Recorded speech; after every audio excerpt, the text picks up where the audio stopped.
padece de una enfermedad crónica, degenerativa, y que sabemos que pues muchas veces el diagnóstico es fatal para una familia, ¿no?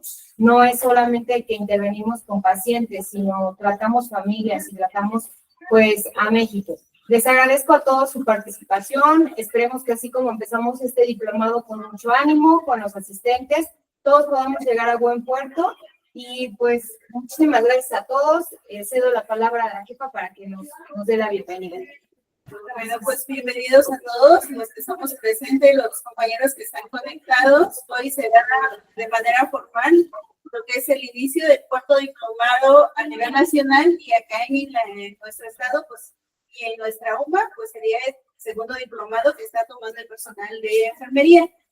Bienvenidos todos, y pues siendo ahorita a las 14:15, damos por inaugurado lo que es el cuarto diplomado de hemodiálisis de manera formal, y esperemos culminar sin ninguna eventualidad y que sea todo en beneficio de ustedes como personal al recibir la capacitación, estar más preparados y que respalden el conocimiento con un documento que en la actualidad pues es lo que están solicitando, y sobre todo que tengamos más profesionales con conocimientos, con documentos en nuestras unidades para el beneficio de nuestra población. Entonces, pues iniciamos ahorita, y así como estamos iniciando con la mejor actitud, espero que culminemos todos igual y estamos a la orden.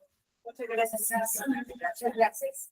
También me se me olvidaba el acompañamiento del doctor Tobón, del doctor Martín, que se acabó de ir, y los profesores de este diplomado, que son Martín y Valeria, con la participación de todos, pues va a salir adelante este segundo diplomado. Y pues en este momento son los alumnos los que se convocaron, pero ojalá que en el siguiente año, que también se va a tener la libertad de programar el diplomado, pues se interesen más compañeros, y pues también que nosotros los animemos a inscribirse para tener más compañeros capacitados. Y hay dos más que Perfecto, entonces eso también es un compromiso para las 4 jefas de enfermería de las unidades, para que vayan detectando sus necesidades de capacitación de su personal en base a su diagnóstico situacional que tienen en los servicios, para que los vayan identificando independientemente de que hoy se inicie el cuarto diplomado. Con los que ya se inscribieron de manera formal, vayan detectando los aspirantes para un próximo inicio, para que también ya los tengan identificado y en su momento se haga llegar sus datos de manera oportuna y su registro también se realice como es. ¿Sabes? Y pues muchas gracias, jefa Ivonne, doctora, por su participación, y jefa Ana, para que también esté supervisando la realización del diplomado. Gracias, Martín, los profesores titulares, adjuntos. Gracias, doctor, por su participación, y pues este es el beneficio de todos. Muchas gracias. Gracias. Buenas tardes a todos. Gracias.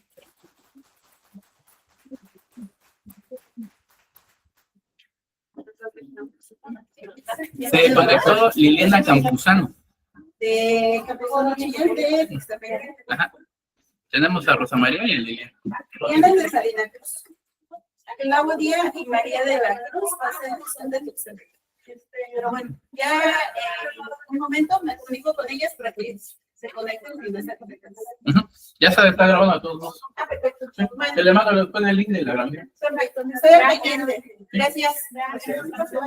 Si quiere alguien para allá, para que podamos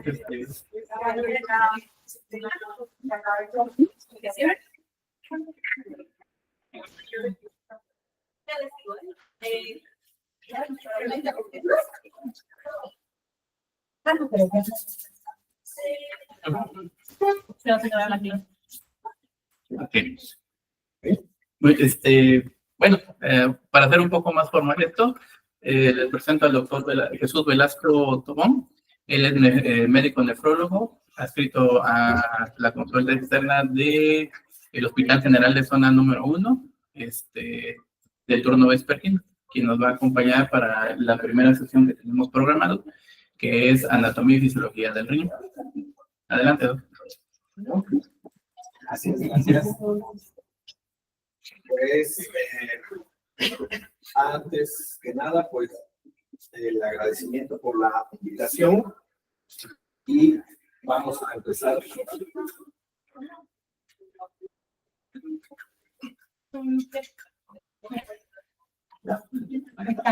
Bueno, antes que nada, soy nefrólogo, ¿no? Eso es lo más importante. Esa es la base de todo esto que vamos a estar hablando. El hecho de todo lo que esto significa y que obviamente pues esto no trae ningún conflicto de interés. ¿Qué vamos a ver? Pues así de una manera muy práctica. A la parte que yo les diría que a mí me interesa que sí conozcan es el aspecto que esto que nos menciona su programa, el aspecto de anatomía y fisiología. Siguiendo este caminito, pues bueno, vamos a ver una pequeña introducción. But it didn't make any difference at all. Well, sometimes doctors make mistakes. Yeah, you need to try twice as hard to fix them. You using your inhaler? All the time, go through one a week. Sure, you're using a breathing tissue. Do I look like an idiot? But you show me how your inhaler works.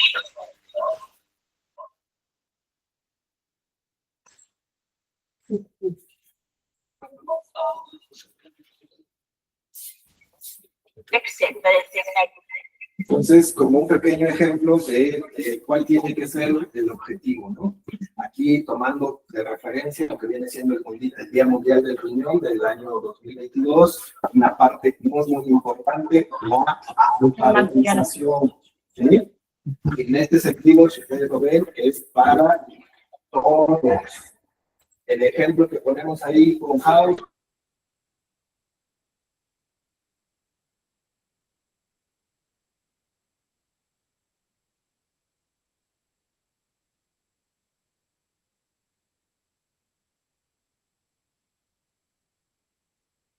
ya lleva utilizando 2 inhaladores.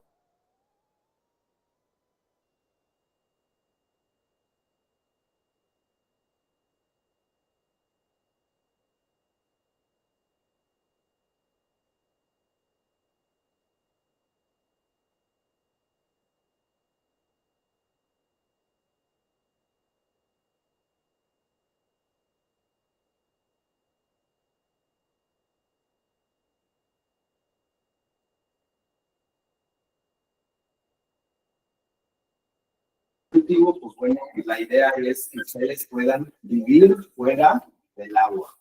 O como decía Claude Bernard, un fisiólogo francés por allá de los 1800, es la idea de llevar tu mar interior. Evolutivamente el hombre viene del agua, la idea final es esa, que ustedes puedan vivir fuera del agua, teniendo su medio interno. ¿Por qué? Porque es un organismo que para llevar a cabo sus actividades requiere una composición muy específica de este medio interno. Ese medio interno que tiene células, tiene líquidos, tiene electrolitos, y la idea es que estos deben de estar en ciertas cantidades muy específicas, una cantidad muy específica de pH, etcétera, etcétera. Ese es el objetivo del riñón. En ese sentido, entonces, la idea es, si ponemos de una manera muy simplista, el hecho de obtener de un medio externo, como serían los alimentos, para que su medio interno se desarrolle y puedan tener todas las funciones que necesitan, ya sean enzimáticas, etcétera. Y para eso, pues bueno, necesitamos conocer una parte muy importante que son los elementos estructurales. Aquí lo vemos desde un punto de vista esquemático, pero aprovechando, quiero mencionar esto que se acaba de publicar. Es una referencia a uno de los primeros anatomistas que tenemos. Estamos hablando por allá de los años 1600. Él es italiano, de la ciudad de Bolonia. Él escribió un libro que curiosamente él en el libro hizo toda una descripción de lo que entonces se conocía como el microscopio, lo que él tenía como acceso al microscopio, describiendo diferentes órganos. Uno de ellos, pues obviamente es el riñón, y de ahí vienen algunos nombres que ustedes van a estar conociendo.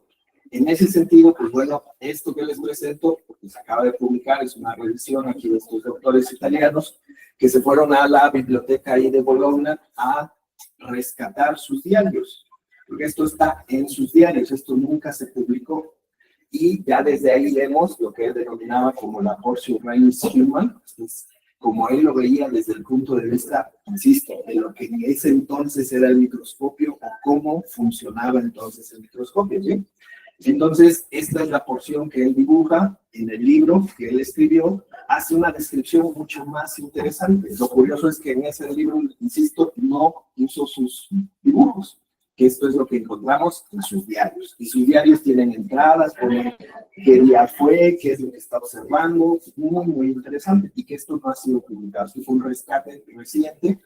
Y la otra parte, que es lo que les menciono acá, vean, lo que él reporta, que él escribía en latín, y aquí la comparación, vean los dibujos esquemáticos que tenía él, de un riñón, pero este riñón es de caballo, que ustedes ven, va a haber diferencias.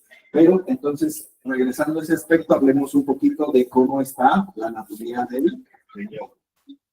En general, todos tienen los riñones, o la mayoría tienen los riñones, pero no todos tienen los riñones. Como dirían los americanos, ustedes ven como una forma de aluria, de frijol, ¿sí? Un informe convexo y uno cóncavo, que mide aproximadamente de 12 a 6 centímetros, siempre un poco menor en las mujeres, con un peso aproximado igual de alrededor de 150, 170 gramos. De nueva cuenta, siempre menor en las mujeres. O en otra manera, para que lo puedan visualizar, cierren su puño y es una manera de ver cómo está su riñón, siempre y cuando tengan 30 años. Porque va disminuyendo con la edad. La situación es donde se encuentra, es un órgano, si ustedes ven, retroperitoneal, esto es lo que les muestran acá, el peritoneo, entonces está a nivel retroperitoneal, está en lo que viene siendo en la región lumbar, uno más descendido que el otro, ya se imaginarán, por el hígado, ¿no? Entonces, igual no son simétricos, recuerden eso, siempre tiende a ser un poquito más grande el riñón izquierdo. Lo relevante es cómo está en esa posición. En esa posición se encuentra básicamente por los grandes vasos. No, este órgano, a diferencia de otros, no tiene dónde sujetarse. ¿Sí? Entonces, lo que le da su lugar es básicamente esos grandes vasos y la presión que hacen el resto de los órganos. Fácil de identificar es la porción posterior, en la región lumbar, ¿sí? Medio cubierto por las costillas. Si vamos haciendo cortes, van a encontrar una parte que es la corteza, está midiendo alrededor de 1 centímetro, y el resto que es la médula. ¿Por qué nos interesa? Porque es lo que le muestran acá, en la corteza, si le hacen una biopsia, es el aspecto de que en ese centímetro, dijimos, van a estar la unidad funcional, la nefrona. Aquí lo otro que les muestran es que hay unas nefronas más superficiales y unas más profundas. Otra manera de verlo en relación a las relaciones que tiene, ya vimos, en la parte superior o del polo superior va a estar la glándula suprarrenal. En el resto, pues generalmente no hay, dependiendo. Tiene una cápsula, y como lo observan acá, está firmemente adherida, es muy laxa. Si no hay patología, se puede desprender. Y regresando a ese aspecto de cómo está la corteza y la médula. En ese aspecto, pues bueno, es lo que les muestran, cómo está la corteza, alrededor de 1 centímetro, y cómo se encuentran las nefronas. Que esta otra parte es parte del sistema urinario, que en esa parte a nosotros ahorita no nos interesa. Aquí, nada más recalcando el tipo de nefronas, dijimos unas más superficiales y unas más profundas. Las más profundas, si ustedes ven, más hacia la médula.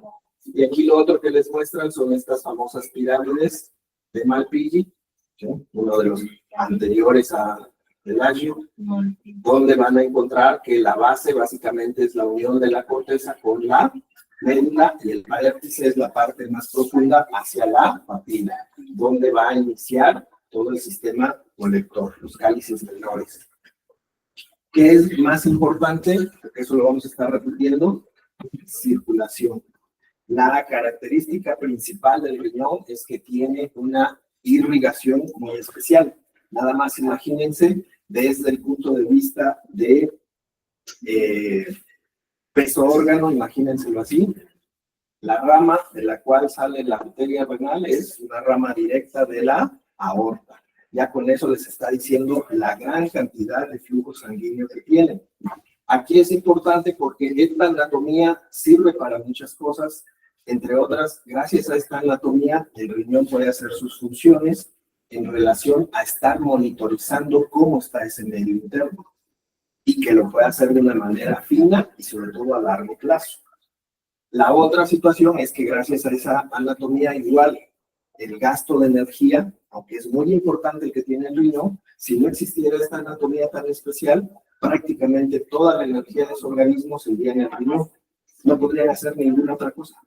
Y así es el grado de energía que consume el riñón. Entonces van a ver, como dice aquí, unos vasos preglomerulares que empiezan con la arteria renal, las segmentarias, las interlobales, las arcuatas, las interlobulares y llegan a la arteriola aferente. Ahí llegando a la arteriola aferente vamos a entrar al corpúsculo renal, donde va a dar unos vasos, 5 o 6 más o menos, intraglomerulares y posteriormente se vuelven a unir para darnos la arteriola aferente. En este sentido, ahí es donde empieza ya la red venosa, que eso si ustedes ven, tradicionalmente ustedes como lo ven de arteria, vénula, arteriola, vénula, eso lo ven en el resto de los lechos sanguíneos, lo cual aquí no sucede. Y ya desde ahí están viendo los circuitos que va a tener importancia por las presiones que se manejan. Saliendo entonces de la arteriola aferente van a salir unos vasos que van a ir alrededor de la red tubular y esta sigue el mismo camino hacia la vena interlobular, arcuata, interlobales, segmentarias, hasta llegar a la vena renal que desemboca en la cava inferior. Esto para que lo observen más, la arteria renal, las segmentarias, las interlobales que van entre las pirámides, por eso el nombre, las arcuatas, y ahí lo ven, está en relación a que son como arcos, por eso el nombre, y de las arcuatas, las interlobulares, que son esas últimas que se ven, ¿sí? Para verlo más, ya con la red completa, vimos la arteria renal, las segmentarias, las interlobulares, la arcuata y las interlobulares, que es lo que vemos hasta acá. Toda la otra parte ahorita no la vemos. El retorno, la vena interlobular, las arcuatas, las interlobulares, la segmentaria y la vena renal. ¿Sí? Entonces, para que ya desde aquí vayan visualizando, porque esto va a ser muy, muy importante. La parte que nos hacía falta, como se observa, ya dijimos, vienen de las arcuatas, las interlobulares. De las interlobulares va a venir la arteriola aferente, que da 5, 6 capilares intraglomerulares y se vuelve a formar la arteriola aferente. Aquí lo vemos con la porción venosa. De entrada, vean, está en la corteza, el resto es médula. En la médula va esto acompañando a la red tubular, que eso va a ser muy importante para la concentración y la dilución. ¿Cómo está inervado? Pues bueno, esto que dicen, ¿el riñón duele o no duele? El riñón no duele, ¿no? Entonces, en ese sentido, tiene fibras adenérgicas, polinérgicas, pero sabemos que no duele. Las funciones para fines prácticos, podemos omitirlas. En ese sentido, ¿cómo es que lo sabemos? Pues lo sabemos prácticamente con trasplante. ¿Sí? Si ustedes hacen una donación, estos nervios obviamente se cortan, pero en el receptor pues, no se ha visto que tengan mayor significado. ¿Qué sí puede doler? Si ustedes recuerdan, veíamos ahí una cápsula. Esa cápsula, si ustedes la expanden, esa sí tiene fibras de dolor y esa es la que va a estar doliendo. De otra manera, entonces, para que lo recuerden, cómo es lo que van a estar observando. Y la parte que a nosotros nos va a interesar va a ser hasta aquí, hasta el final de la red tubular. Todo esto que viene acá hacia abajo, pues ya para nosotros no tiene mayor interés. Todas estas estructuras que vienen a ser los cálices menores, mayores, la pelvis y el útero, básicamente son de transporte. Ahí ya va a ir la orina final, la orina que ya se formó. ¿Sí? Igual, nada más para que lo visualicen, yo se los mostré desde un punto de vista esquemático, pero si ustedes ven cómo se observa, está todo enrollado, ¿sí? Pero a nosotros lo que nos interesa es la verdadera anatomía del riñón. Y en este sentido, ¿qué vamos a tener? Aquí vemos una microfotografía electrónica. Los colores obviamente no son reales, están pintados para hacer las diferencias. Pero a nosotros lo que nos va a estar interesando, sobre todo cuando vean patología, está en relación a esta barrera, ¿sí? Y en ese sentido, más para que vean una microfotografía electrónica, regresando a los vasos, la arteriola aferente se divide y da unos 5 o 6 capilares, que estos se vuelven a unir al final y sale la arteriola deferente hacia los vasos rectos, ¿sí? En esta otra lo que estamos viendo son los podocitos, cómo envuelven estas células a esta red capilar. Ahorita lo vemos. En ese sentido tenemos a los fisiólogos y que el ejemplo que les pongo acá, vean cuántos nombres, ¿sí? Porque ahora vamos a ver la unidad funcional del riñón. La unidad funcional del riñón, la nefrona, ¿sí? En este sentido es un poquito controversial por la manera en que se miden, pero bueno, para fines prácticos podemos decir que van alrededor de 800,000 a 2 millones de nefronas por cada riñón. Eso depende de muchas situaciones. En ese sentido, entonces, ese es el número que van a tener. Y ese número de nefronas ha dado desde el nacimiento. Son células tan especializadas que no se reproducen. Si se pierden, no hay manera de recuperarlas. Entonces, eso va a ser la nefrona. Y que vean ustedes cómo la dividen los fisiólogos. ¿Sí? Y nada más porque está en la corteza, porque si está en la médula, que la médula se divide en médula interna y médula externa, entonces vean, dependiendo de dónde esté, así lo van dividiendo. Nosotros, para ponerlo desde un punto de vista mucho más práctico, vamos a dejarlo como corpúsculo renal, ¿sí?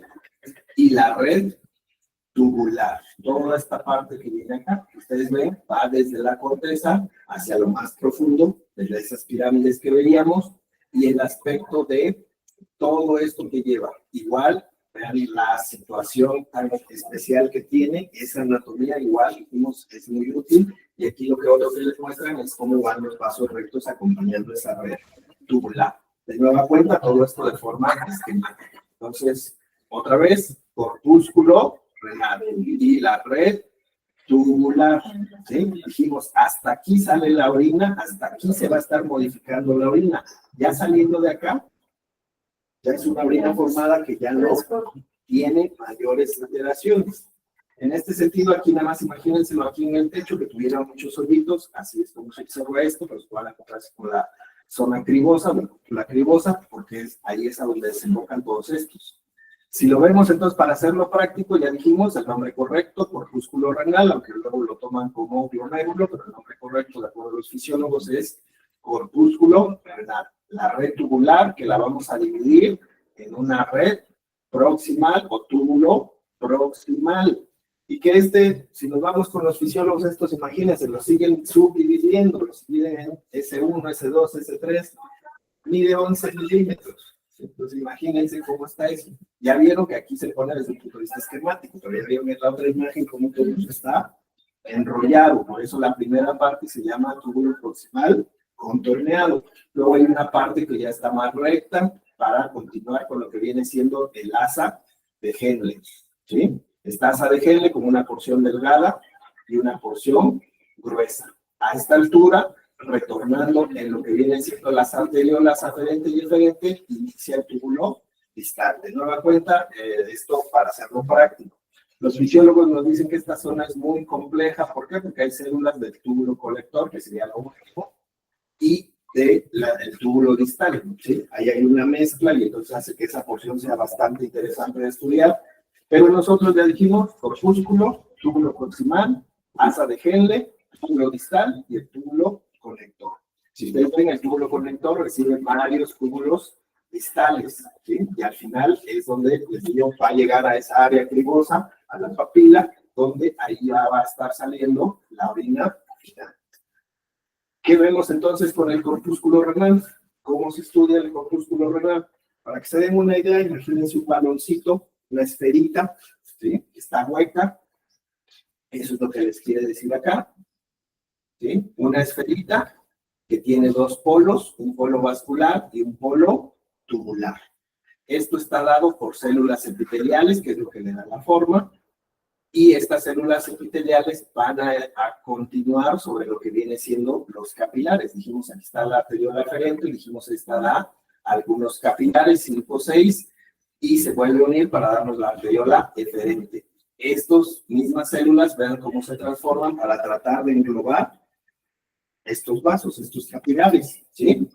Entre estas va a quedar el espacio urinario, donde va a estar la primera orina que se va a formar, y va a continuar hacia el túbulo proximal. Si ustedes ven, está diseñado para ir en solo una dirección, que esa es otra de las características evolutivas que tiene esto. Para verlo de igual desde un punto de vista esquemático. Otra vez, así con colores para que lo observen, ¿no? Dijimos el corpúsculo renal, imagínense así una pelotita que ustedes la cortaron por la mitad, por eso es que se observa así. Un polo vascular, un polo tubular.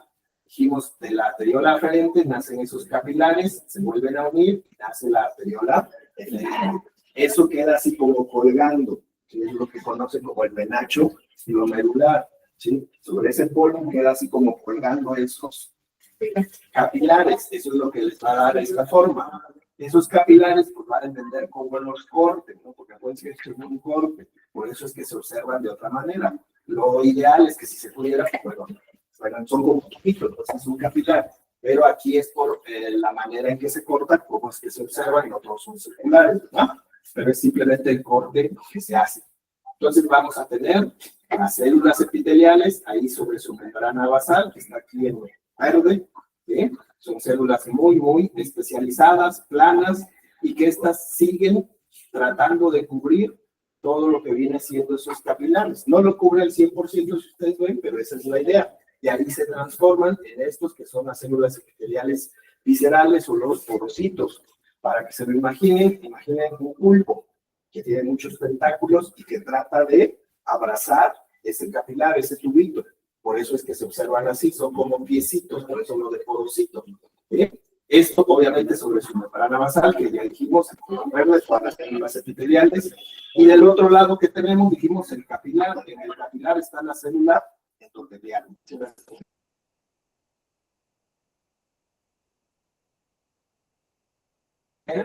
Amarillo, ¿sí? Que es lo que observan acá, que tiene diferencias con el resto. Las diferencias más importantes es que tiene poros, que eso no existe, o al menos no de esta categoría, en el resto de los capilares. Ahí eso es lo que van a estar observando, o de otra manera, aquí es donde van los eritrocitos, para que hagan una comparación. Entre las células epiteliales dijimos el espacio urinario, y todo esto va hacia la red tubular, donde inicia el túbulo proximal. Del otro lado que tenemos, dijimos, el polo vascular con su arteriola aferente, la arteriola eferente, y esto junto con el inicio, por donde retorna el túbulo distal. Aquí inicia el túbulo distal y su transformación forma lo que viene siendo el aparato yuxtaglomerular. Y si ustedes ven, incluso las arteriolas tienen ciertas transformaciones en sus células, y eso es lo que da el aparato yuxtaglomerular. Es que es muy importante por el aspecto de lo que va a estar realizando. Para simplificarlo, hagan de cuenta, aquí lo que está sensando es sodio. Y eso, acuérdense, siempre que hablemos de sodio va a ser sodio y agua. Eso es lo que va a estar sensando este aparato. Y lo otro, si ustedes ven cómo se transforman las células, tanto del túbulo distal como de las arteriolas, porque ahí se producen hormonas. Una molécula que se produce ahí es la renina, y que esto tiene que ver con el sistema renina-angiotensina-aldosterona, que tiene que ver con funciones inflamatorias, de fibrosis, pero también de presión arterial, tanto sistémica como intraglomerular. Por eso la importancia de ese sistema renina-angiotensina. Para verlo ahora comparado con una biopsia, ¿cómo se observa en la biopsia? ¿Sí? Esto igual, imagínense, está dado por el tipo de corte. Desde el punto de vista esquemático, para que lo vayan comparando. Ya dijimos un polo vascular, un polo tubular, las arteriolas, el aparato yuxtaglomerular medular, que esta se las estoy diciendo porque en las biopsias es muy raro lograr observar el aparato medular por la manera que se corta, pero aquí lo tienen, el inicio del túbulo distal, la matriz extramesangial, aquí tienen, todos estos son los capilares, como se observa, ya dijimos por el tipo de corte, todo esto sostenido por las células mesangiales y la matriz mesangial, que teóricamente nos decían solo servía de soporte para sostener esos capilares, sabemos que no, que tiene mucha importancia en la respuesta inmunológica, no solamente es de sostén o para eliminar detritos, que es otra de sus funciones. Imagínense ahí, esas células mesangiales tienen actina, miosina, lo cual significa que tienen capacidad de contracción. El otro aspecto es que tienen una respuesta inflamatoria, ahí pueden llegar células inflamatorias. Pero vámonos más allá. Nada más aquí estamos viendo un capilar. Este es el espacio urinario. Aquí va el eritrocito y va pasando la sangre. Pues ya dijimos otra vez, entonces, el podocito, con su cuerpo y todas sus ramificaciones, como les decía, imagínense el pulpo, eso es lo que trata de englobar a todo el capilar, que tiene la célula endotelial. Y ya desde aquí van observando esa característica que mencionábamos, el hecho de que esta célula endotelial sí tiene orificios. El otro aspecto, su matriz, o su barrera que tiene todas las células epiteliales, se une junto con la del endotelio y eso es lo que nos va a dar esta barrera. La célula mesangial, la matriz mesangial, dijimos para darle su sostén, entre otras cosas. Aquí ya en una microfotografía electrónica, lo que ponen esto que estábamos viendo esquemáticamente, ya en una microfotografía electrónica, otra vez la célula endotelial, ustedes lo pueden apreciar, ¿sí? Y sus orificios, aquí va el eritrocito, pues, la membrana basal que está unida de la célula epitelial, que eso es lo que estamos viendo acá, y ustedes ven sus crisitos, ¿no? Aquí es el espacio urinario, y otra vez aquí va el eritrocito. ¿Cómo se observa en esta microfotografía electrónica? Pues es lo que vemos acá. Simplemente cómo está el podocito y sus procesos tratando de envolver ese capilar. Eso es lo que estamos viendo aquí en diferentes situaciones. Son varios podocitos y entre todos tratan de envolver a este capilar. ¿Qué es lo que nos va a traer como consecuencia? El aspecto de que vemos acá.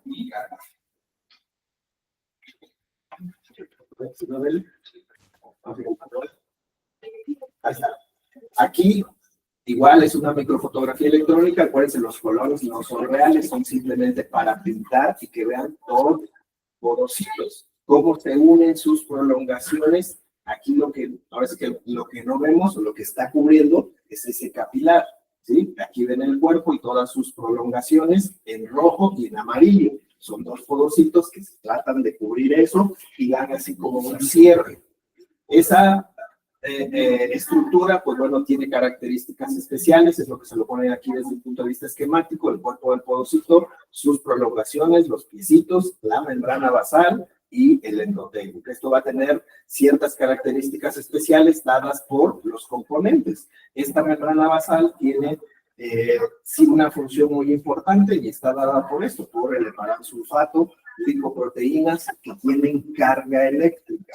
Nosotros, insisto, lo simplificamos, es un poquito más allá. ¿Sí?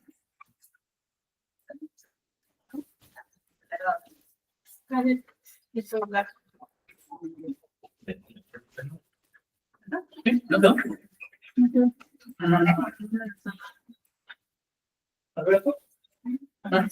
Entonces, otra vez en una microfotografía electrónica para ver esa barrera, porque esa es la barrera más importante que vamos a recordando. Aquí lo que se asoma es un eritrocito, la célula endotelial, la membrana basal, la rara interna, la densa, la externa y los porocitos. Que ya desde aquí lo que observan ustedes son los poros que existen en la célula endotelial y entre los piecitos, que ahí prácticamente hay una como ventanita, ¿sí? Ya desde ahí van viendo tamaños, ¿sí? Otra manera de verlo, ya decíamos, esto que vemos desde un punto de vista esquemático, pero que sabemos que realmente es un poquito más complejo. La otra parte es la red tubular, que ya dijimos, nosotros lo simplificamos, igual se nos está poniendo aquí la corteza y la médula. En la corteza prácticamente el túbulo proximal, médula, la asa de Henle, el túbulo distal y el túbulo conector. ¿Sí? Que aquí la diferencia es que dijimos hay unas más superficiales y unas que están más hacia la corteza y que esas están en relación más o menos en 7:1, pero que la diferencia principal, o porque hay que recordarlas, es porque si ustedes ven, tiene asas más largas, que llega hacia lo más profundo.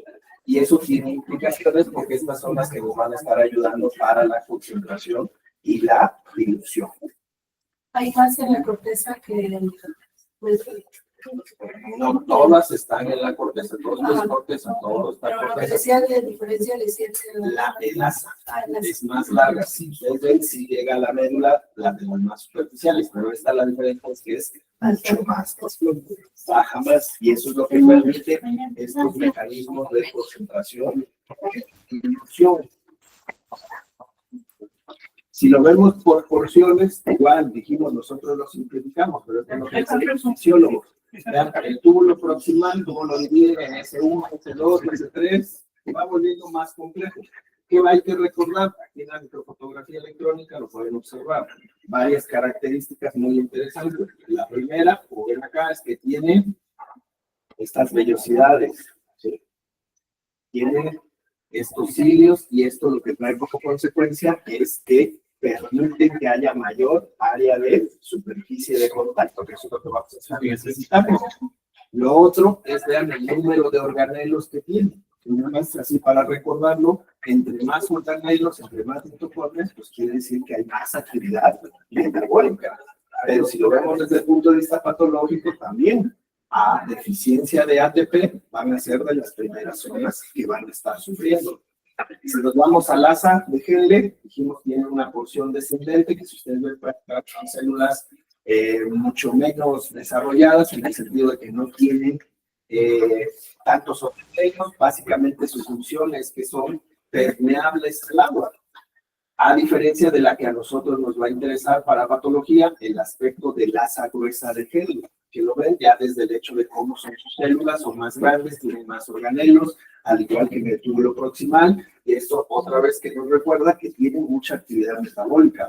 Esta parte es la que nos va a estar ayudando en la concentración y la dilución.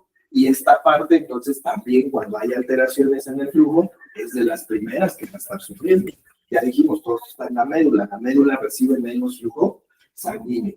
El túbulo distal, igual dijimos que ahí está comprometido, hay una mezcla de células, tanto del túbulo distal como del túbulo conector, y que obviamente eso da como consecuencia este tipo de células, ¿no? Y la última parte, lo que viene siendo el túbulo colector, ¿qué tiene de característico? Estas células, las intercaladas y las principales. Y que aquí la diferencia es, uno, sí tiene actividad metabólica, pero lo más relevante es porque ahí en esa última porción es donde se va a llevar a la parte final de cómo va a salir la orina. Curiosamente, en esa región es donde se forma la orina final. Como dice que va a salir más concentrada, más diluida, que solutos van a perder, todo eso se va a estar realizando acá. Aquí entonces hay no solamente actividad metabólica, sino también hay receptores para hormonas, como puede ser para la vasopresina, para la espironolactona, que tienen otras actividades, no solamente es el hecho de esta forma tan especial de estar manejando los iones, ¿no? Y entonces, pues, ¿qué hace el riñón? Ya con ese antecedente, pues el riñón hace muchas cosas, ¿sí? Dijimos, la idea es mantener ese medio interno, y para mantener ese medio interno tiene muchos objetivos. Nosotros no vamos a ver todos, vamos a ver los que desde el punto de vista práctico son los que van a estar ustedes viendo. Y en ese sentido, pues bueno, vean ustedes, aquí les ponen una de sus funciones, mantener la perfusión y oxigenación de los tejidos, esto hablando del riñón, para poder mantener presiones y que eso mantenga el flujo sanguíneo y pueda hacer su actividad. Nada más imagínense cómo está pasando la sangre. Ahorita lo vamos a recordar. Eliminar los metabolitos endógenos o exógenos, que eso es tradicionalmente lo que nos dicen del riñón. El riñón, ¿qué hace? Pues eliminar veremos que es un poquito más complejo, ¿no?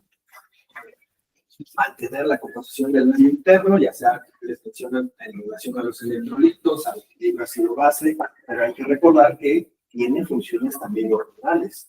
A ese nivel va a haber activación de la vitamina D, a ese nivel se produce la eritropoyetina, ¿sí? Y también desde un punto de vista metabólico tiene que ver con otras situaciones. Es el único órgano que también puede formar glucosa, ¿sí? Es una de las partes importantes del riñón. Y al revés, en el riñón se elimina la insulina.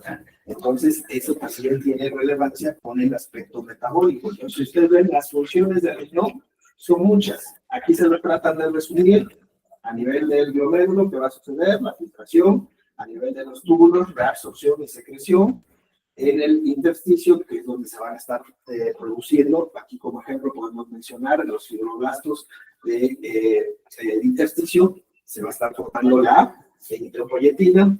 Dijimos en los vasos, si tomamos el aparato glomerular, puede estarse formando también receptores para hormonas para darnos situaciones de cómo va a estar funcionando en relación a permitir el flujo sanguíneo tanto sistémico como a nivel intraglomerular. Esa es la importancia o otra manera de ver todo lo que hace el riñón.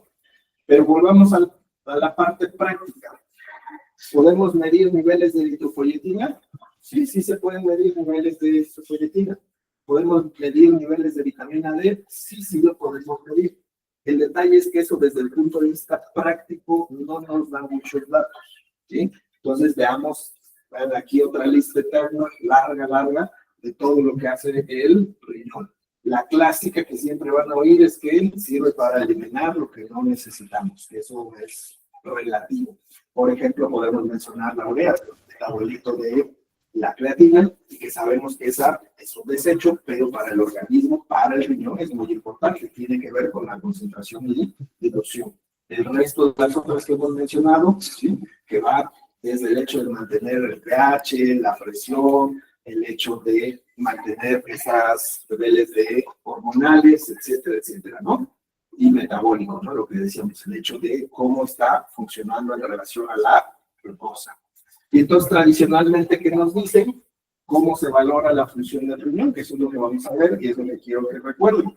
Nosotros vamos a utilizar como función renal sinónimo de tasa de filtrado glomerular. Pero ustedes ya vieron que las funciones son muchas, pero desde el punto de vista práctico, lo que van a estar escuchando es tasa de filtrado glomerular. Esa es la función del riñón. Y para eso, pues bueno, se traduce en cómo se forma la...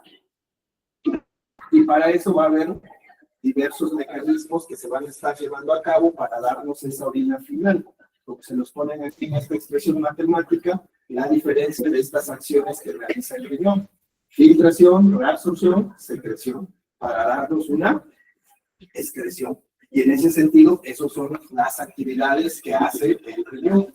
Aquí otra vez, desde un punto de vista esquemático, ya recordarán la nefrona, con su polo vascular y el polo tubular. Esto desde un punto de vista esquemático. Dijimos, al lado de la red tubular van los vasos, ¿eh? Que, insisto, aquí es desde un punto de vista esquemático. ¿Qué nos va a interesar? La filtración, que va a ser el paso de lo que está sucediendo aquí en estos capilares hacia el espacio urinario, cómo se va a formar esa primera orina, y posteriormente reabsorción, lo que va en la red tubular hacia el intersticio, hacia la red capilar. Y secreción, lo que va en la red vascular hacia el intersticio y hacia la red tubular. Y al final, esa diferencia es lo que nos va a dar esa orina final. ¿A qué se refiere cada uno de estos? Bueno, nada más recordemos el gasto cardíaco que recibe el riñón, ¿vean? Es de los más grandes, de los más elevados, es alrededor del 20-25% del gasto cardíaco. Dijimos, todo viene de la arteria renal, rama directa de la aorta. Si lo ven aquí, se nos pone un comparativo con, de acuerdo a su masa corporal, 1%, lo cual quiere decir que esto es altísimo. Solamente compite contra el corazón. Ustedes recuerden que el corazón, su actividad básica es una actividad mecánica. Aquí no.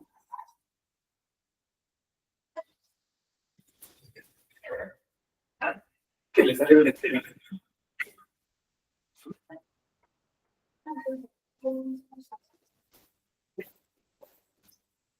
Bueno, entonces la idea es recordar ahorita de dónde viene todo esto que vamos a hablar y vamos a estar hablando de la sangre. ¿Cómo llegó la sangre al riñón? Ya lo vimos, cómo viene de la arteria renal. Otra manera de verlo, pues, vean el flujo sanguíneo que recibe el riñón. Ya desde aquí para que lleven sus números. ¿Sí? ¿Cuánto recibe el riñón? Eso está pasando por minuto en el riñón. 1 a 1.2 litros en el riñón. ¿Sí? 1200 mililitros por minuto. Eso es de la sangre total.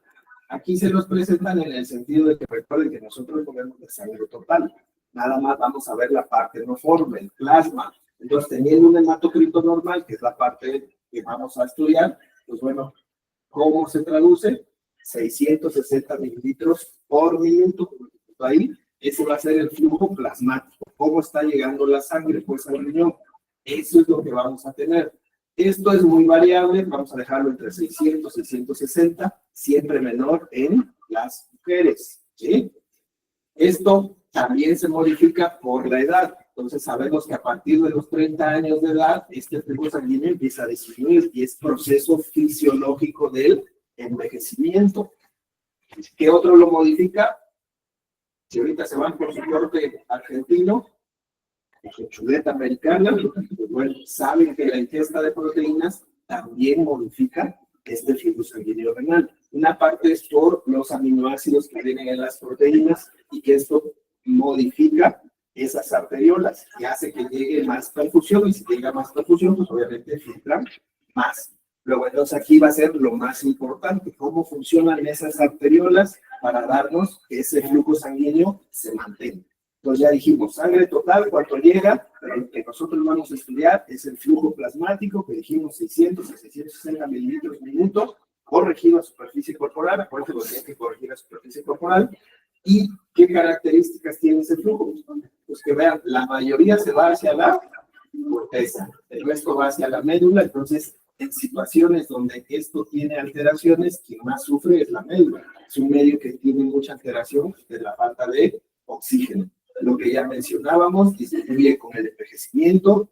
En el embarazo, por el contrario, vean, va a aumentar hasta un 50%, vean la capacidad que tiene desde el punto de vista fisiológico. O en otras situaciones, imagínense que un paciente sufre un accidente y le tiene que hacer una nefrectomía. Pues bueno, estamos hablando de alguien normal, con función renal normal. Sabemos que el riñón que le quedó, el riñón contralateral, va a hacer las funciones, casi va a equiparar lo que hacía los dos. Segundo, no todos los humanos tienen dos riñones, ya dijimos. Hay quien solo tiene un riñón, siempre vive normalmente por un solo riñón. Eso, desde un punto de vista filosófico, es interesante, porque dos riñones y no más uno, ¿no?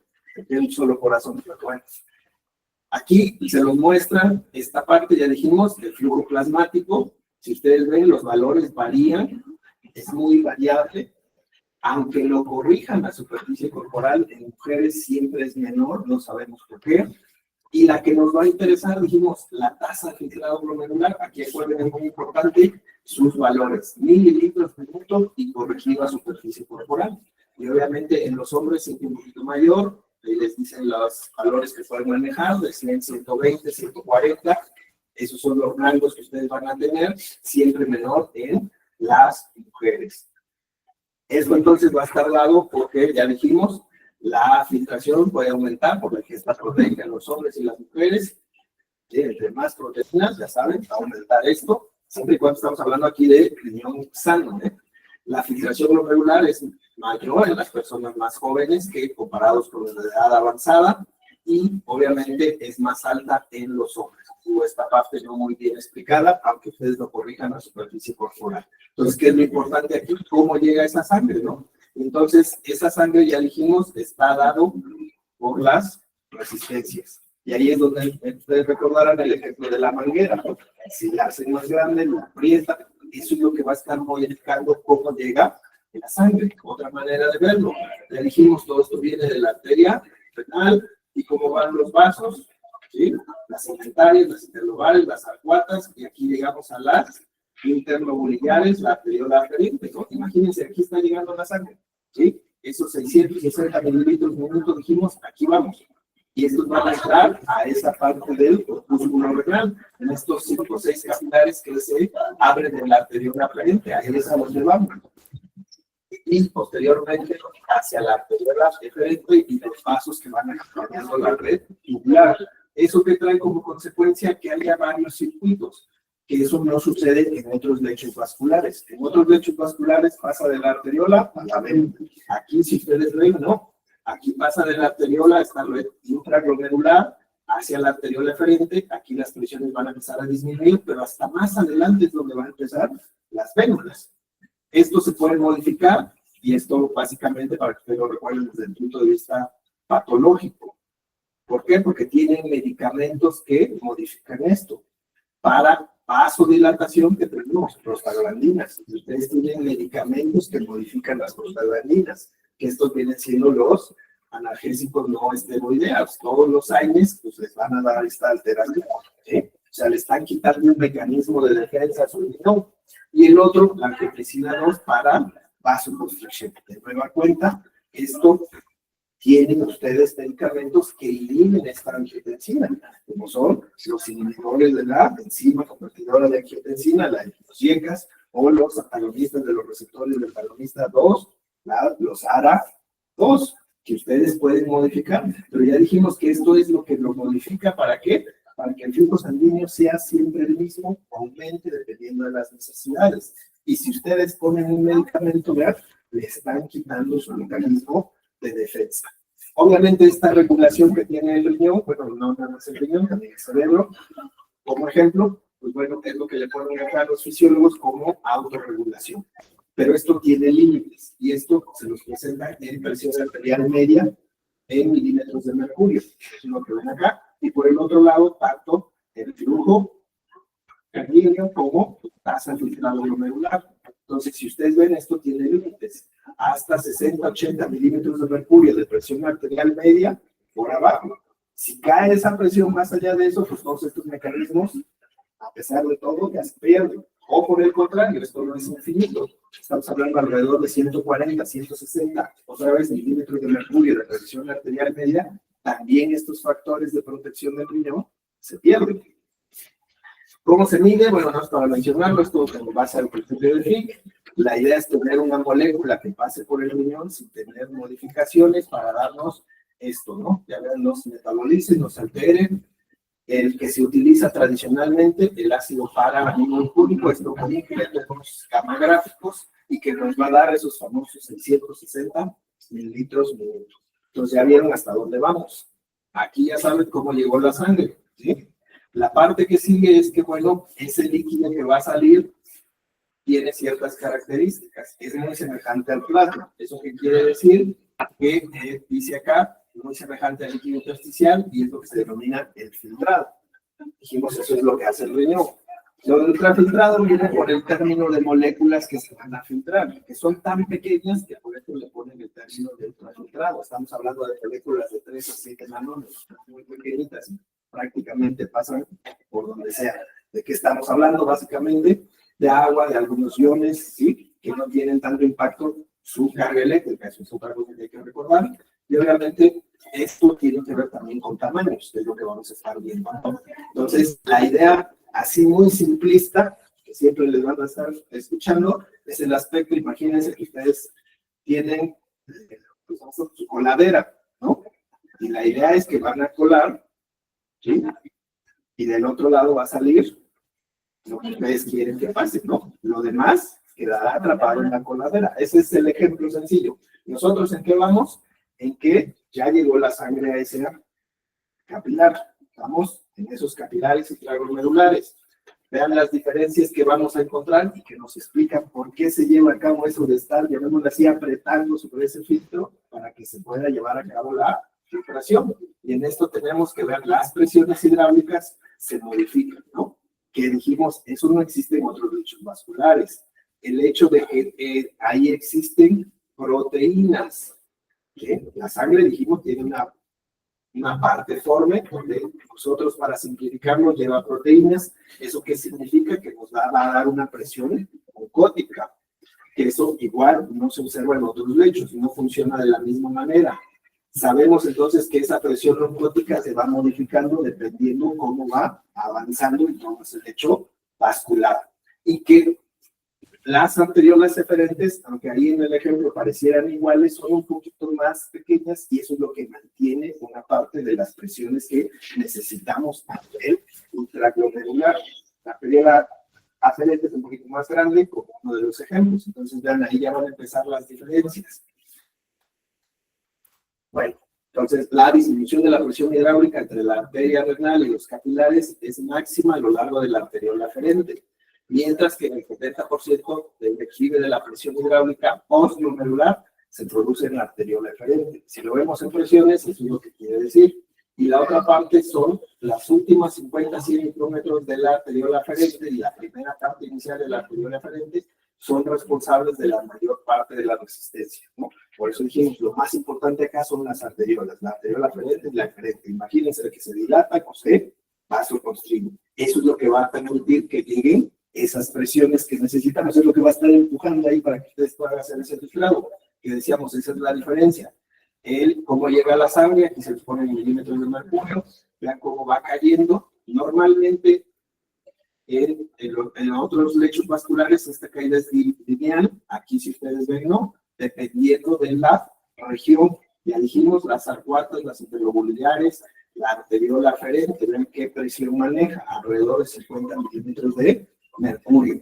Los capilares intraglomerulares mantienen esa presión. En el resto de los lechos vasculares eso no existe. Dijimos, ¿por qué? Porque aquí ya pasa a vénula. Entonces se va esa presión, que es lo que vamos a encontrar acá, con presiones menores de 10 milímetros de mercurio. Pero este circuito se mantiene. Esa es una de las fuerzas que permite que haya ese filtrado. Ya dijimos, ahí va la sangre, va entrando en esta arteriola aferente, que aquí es lo que les muestra con esta diferencia, ¿sí? ¿Qué trae como consecuencia? Aquí va la sangre, ya dijimos esos 160 mililitros por minuto, y las presiones hidráulicas, que es lo que les ponen acá, a la entrada alrededor de 60 y la salida alrededor de 58. O sea, se mantiene toda esta presión para que eso ustedes puedan seguir filtrando. Pero hay, ahora, contrario.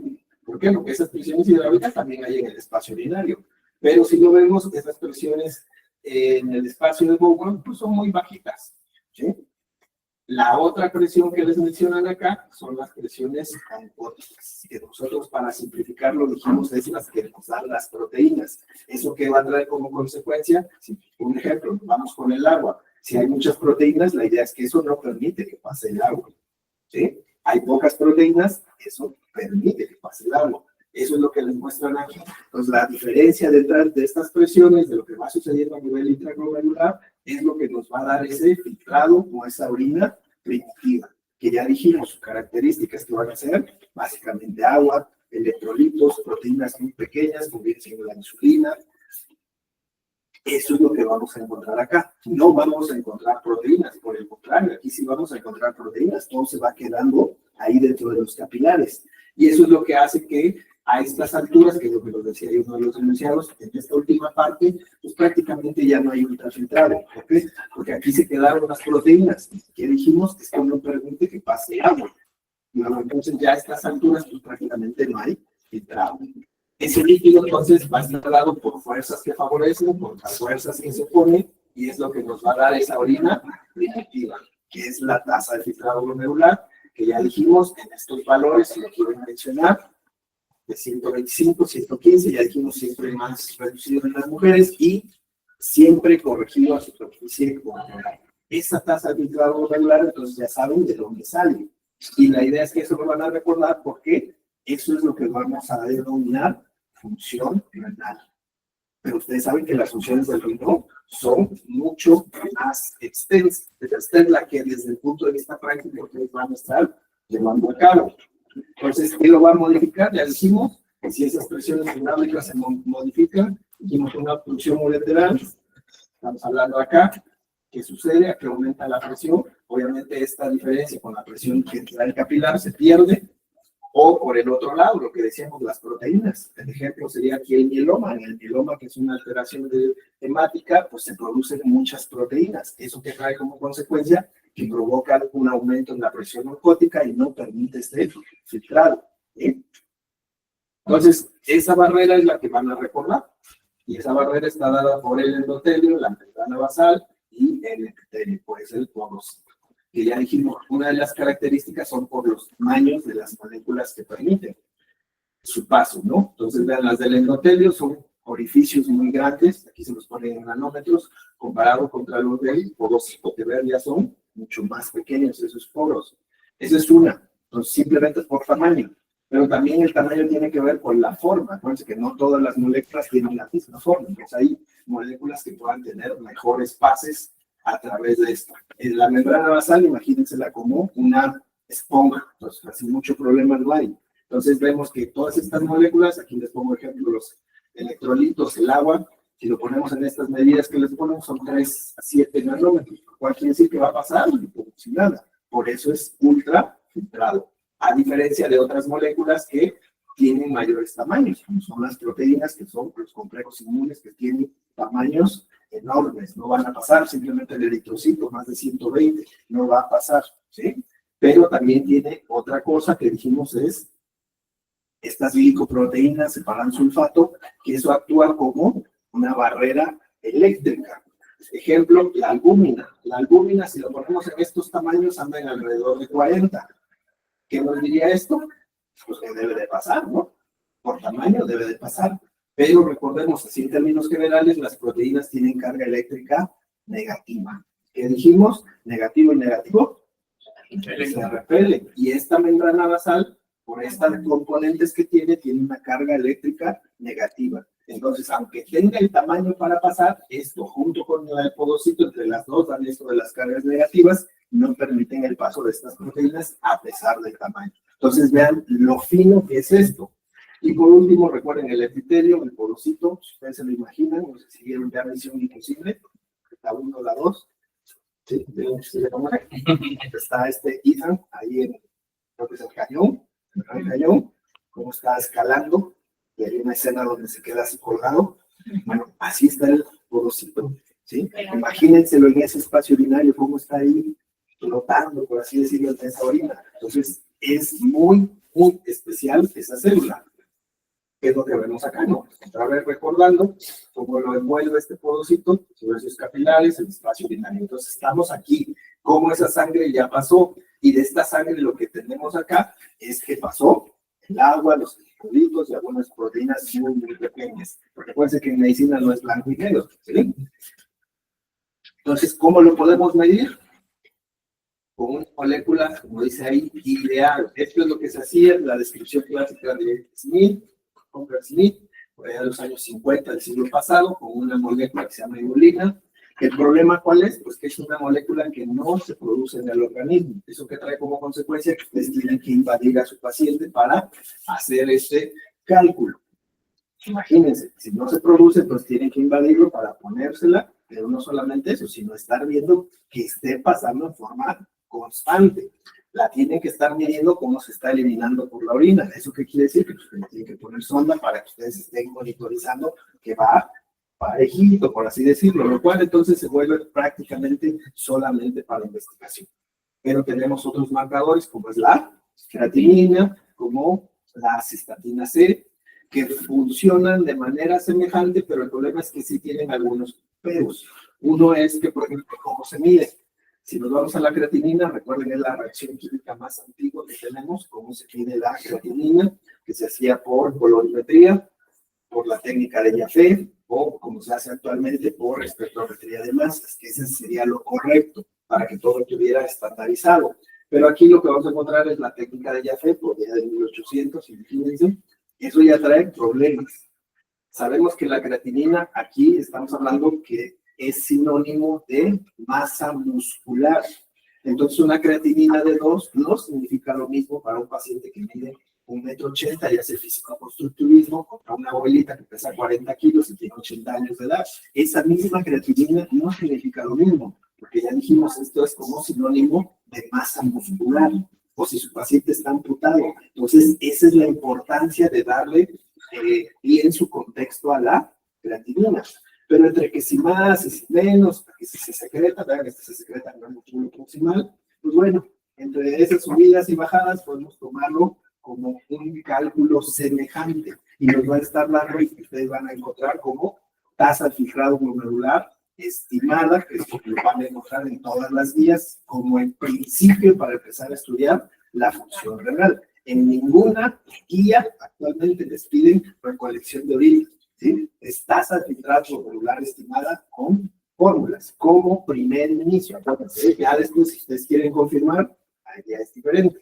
Pero para fines prácticos se puede quedar con una depuración de creatinina hecha o una tasa de filtrado glomerular estimada con creatinina, que los valores, obviamente, aquí vienen en relación a desecho, porque es una molécula que se desecha normalmente, lo cual es diferente, por eso tienen el término de depuración, a diferencia de tasa de filtrado glomerular. No es lo mismo, pero nosotros lo vamos a tomar como sinónimo. ¿Por qué? Porque esa va a ser la manera práctica de estar midiendo, entonces, función renal. Entonces, función renal, ya dijimos, nosotros lo vamos a tomar como sinónimo, función renal, tasa de filtrado glomerular, ya vieron de dónde se obtiene, cómo se puede medir, pero para el fin práctico, una tasa de filtrado glomerular estimada con creatinina. Hay otros marcadores, pero también tienen problemas. La cistatina C, que también se utiliza, pero también tiene problemas. En procesos inflamatorios, en enfermedades tiroideas, otra vez pierde su ventaja, ¿sí? Que la mayor ventaja comparada con la creatinina es que esa no tiene que ver con masa muscular. Es independiente.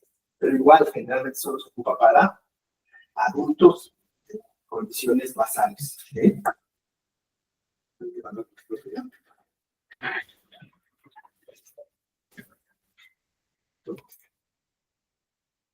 ¿No? Y ya la última parte, bueno, ahí ya vieron cómo llegó esa orina a esa parte final. ¿Sí? Bueno, está lo que decíamos. Hay que darle su contexto a esta creatinina. Dijimos, es el que más se utiliza por diversas situaciones, pero que hay variabilidad, por eso de cómo se mide. Todas estas actividades tienen que ver con cómo se interpreta esa creatinina. Tiene menos masa muscular la mujer. Si comparan blancos y negros, tiene más masa muscular, entonces es diferente. Entonces, la tasa de filtrado glomerular es la cantidad de líquido filtrado en el espacio de Bowman por unidad de tiempo. Acuérdense, eso es lo importante acá, tienen que poner todos los elementos.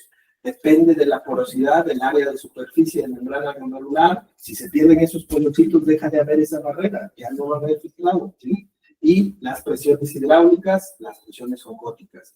Hay una disminución conforme a la edad. Dijimos, la teoría nos dice que a partir de los 30 años se tienen entre 0.4 y 0.7 mililitros minuto por año, ¿sí? Y obviamente que, aunque es engorroso, pues bueno, tiene la ventaja actualmente de la tasa de filtrado glomerular estimada con una creatinina. Aunque, insisto, hay otras moléculas.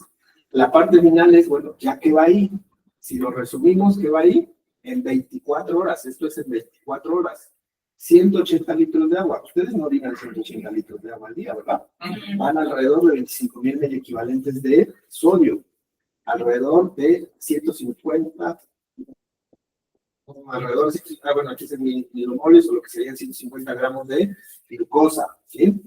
Pero ustedes vean, van a recuperar lo que necesitan y van a perder lo que no necesitan, ¿sí? Entonces, si ustedes necesitan glucosa, pues lo van a recuperar al 100%, ¿sí? Ustedes requieren el agua, que esto va a estar en relación al consumo, ¿sí? Pero en términos generales estamos mirando alrededor de menos de 1 litro y medio, ¿sí? O sea, menos de un 1%, que eso es lo que ustedes van a estar eliminando y va a estar en relación a la ingesta. ¿Para qué? Para que esté ese medio interno constante, que ese es el objetivo del riñón, ¿no? Entonces, lo mismo sucede con algunos electrolitos, dependiendo del consumo se puede modificar.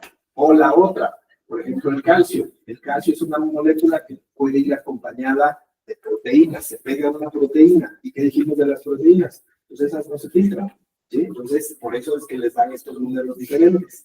O ya dijimos, otra molécula como es la urea, que aunque se considera tradicionalmente de desecho, es útil para la concentración de dilución, por eso no se llega a perder al 100%. ¿Eso a qué se va a llevar a cabo? por la última parte, que va a ser la reabsorción y la secreción, que es la parte selectiva para tratar de recuperar esto. ¿Y esto cómo se lleva a cabo? Pues a nivel de las células tubulares. A nivel de todo el caminito de la célula tubular, hay diferentes bombas, transportadores que nos van a estar permitiendo recuperar lo que su cuerpo sí necesita y eliminar lo que no necesita. Nos va a permitir formar concentraciones aquí en el asa de Helle para ver qué tan concentrada o qué tan diluida necesitan esa orina. Y el túbulo final, túbulo conector, que dijimos es donde se va a llevar a cabo la regulación fina. En esta última porción es donde actúan hormonas, o actúan estos bombas, estos transportadores. ¿Para qué? Para darles una concentración final de líquidos, o sea, qué tan diluida o qué tan concentrada va a estar la orina, qué cantidad de potasio van a estar perdiendo, qué cantidad de calcio van a estar perdiendo, qué cantidad de hidrogeniones van a recuperar, o qué tanto bicarbonato se va a estar formando y perdiendo. Todo eso va a estar realizándose a lo largo de toda esta red tubular. Ahí es donde se lleva a cabo esta capacidad tan selectiva para estar recuperando. Nosotros lo ponemos desde un punto de vista simplista, lo que su cuerpo sí necesita y eliminar lo que el cuerpo no necesita.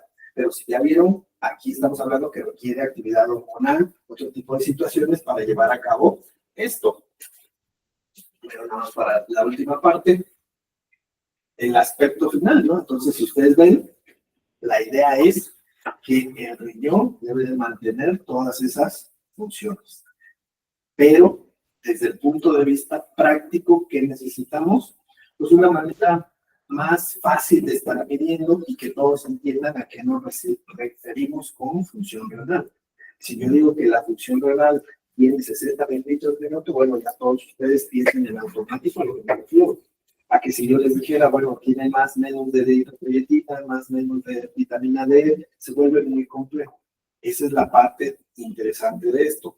Y desde un punto de vista evolutivo, como decía ahí, bueno, ya elegimos lo que estábamos hablando, mantener el flujo sanguíneo que permite una actividad continua de la filtración glomerular, que es la que nosotros le estamos dando ahorita importancia, pero ustedes vieron que la red tubular tiene sus actividades también muy importantes. Ahí hay control hormonal, el proceso de depuración selectiva que evite la pérdida de elementos necesarios para el organismo, ¿no? Condicionado al nivel del filtrado glomerular para evitar la pérdida de proteínas, ¿no? Eso es algo que siempre se necesitan con nutrientes. Realizando un proceso de intercambio a nivel tubular para devolver al plasma todos aquellos solutos que son importantes en el medio interno. Por eso les digo, de una manera simplista, recuperar lo que el cuerpo no necesita y eliminar los desechos, que es como lo ponen ahí en el famoso depurar o aclaramiento de los españoles, ¿no? Entonces, depurar elementos tóxicos por el organismo que ya sean formados o los pueden ustedes adquirir. ¿Sí? El ejemplo, ¿cuál sería? Los medicamentos. La mayoría de los medicamentos o muchos medicamentos tienen una eliminación renal que se van a estar secretando a nivel de túbulo. Y obviamente todo esto con un hecho de estar monitorizando cómo está ese medio interno. Si recuerdan, dijimos en términos generales, ustedes tienen alrededor de 5 litros de sangre, pero no nos interesan eso, ¿no? Dijimos nada más el plasma, son alrededor de 3 litros. Sí, poniendo números cerrados para que les hagan las cuentas. ¿Esto qué quiere decir? Pues que pasó 60 veces ese plasma durante las 24 horas. Eso que trae como consecuencia que tu riñón sea capaz de llevar ese monitoreo tan fino para determinar cuál debe ser la concentración de líquidos, la concentración de electrolitos, cómo está el pH. Eso es lo que va a estar vigilando. No es el único órgano. Tenemos la piel como el órgano más grande, ¿sí? Para eliminación de agua, principalmente, los pulmones, CO2. Hay otros órganos que ayudan, pero quien lo hace de una manera más firme y mantiene a largo plazo ese medio interno es el riñón. Por ejemplo, en el proceso donde pues el sueño, el riñón aumenta un poco el filtrado que realiza, cambia en ese proceso en el que está, digamos, el cuerpo en reposo, o es el mismo a cuando estamos en una actividad. No, sí se modifica. Eso ya es un poquito más complejo en el sentido de lo que ahora se está estudiando, ciclos circadianos. ¿Sí?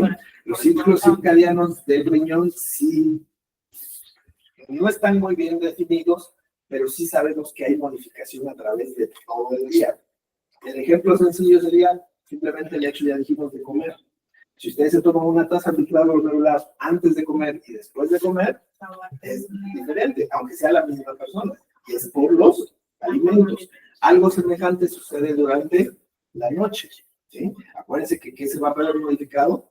Las presiones. Generalmente durante la noche la presión sistémica va a disminuir. Entonces, sí hay diferencias. Por eso, aquí lo importante es poner unidades de volumen, ya dijimos, mililitros, y unidades de tiempo.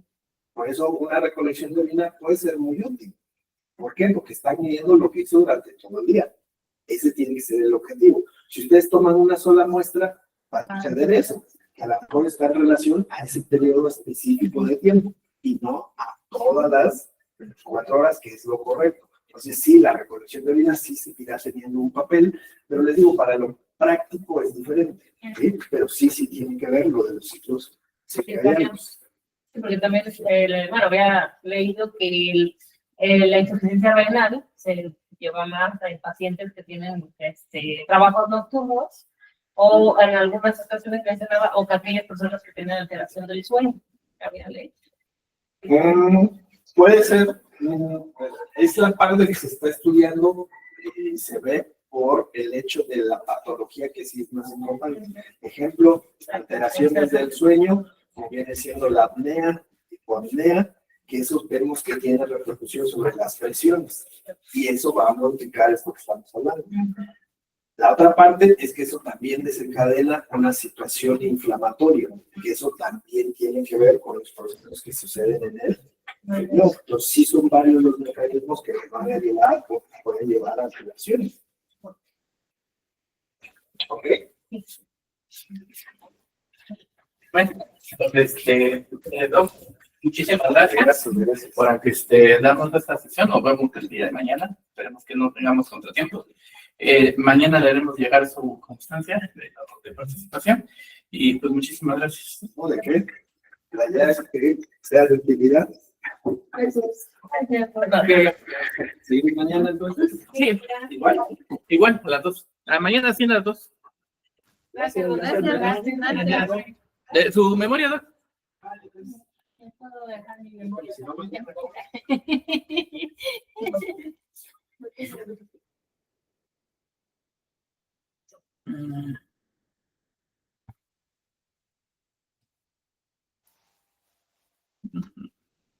Por materia.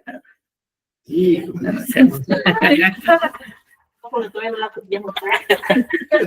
Muchas gracias. Gracias.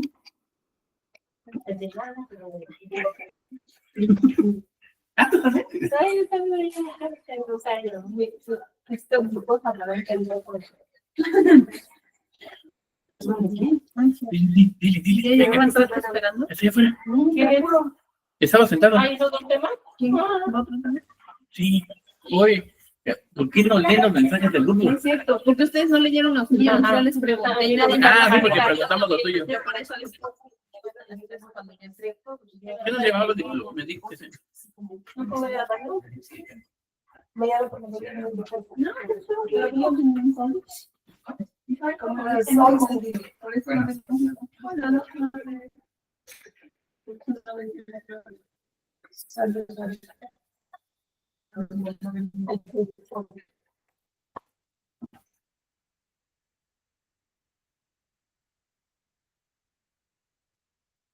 Espérame.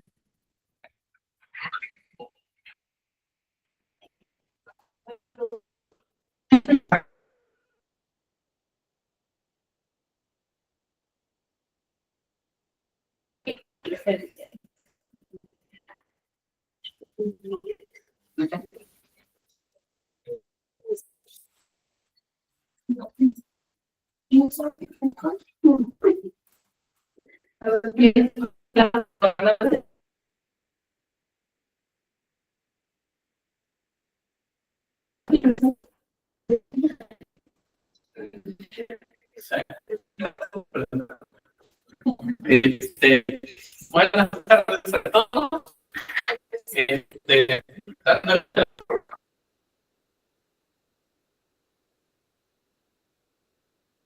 Dando esporádica que tenemos, vamos ver,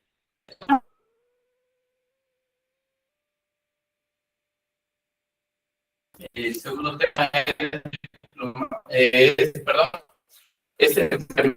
insuficiencia renal aguda, a cargo del doctor Ricardo Cabrera Marroquín, médico internista y nefrólogo, adscrito a la HCT número 1 y en la unidad de hemodiálisis, de Bravo. Vamos a abordarnos, hacer una revisión somera de lesión renal aguda. El contenido es de clases: introducción, definición, estadificación, historia natural de la lesión renal aguda, evaluación de las causas de lesión renal aguda, algunos índices renales, la utilidad del sedimento urinario, la utilidad de nuevos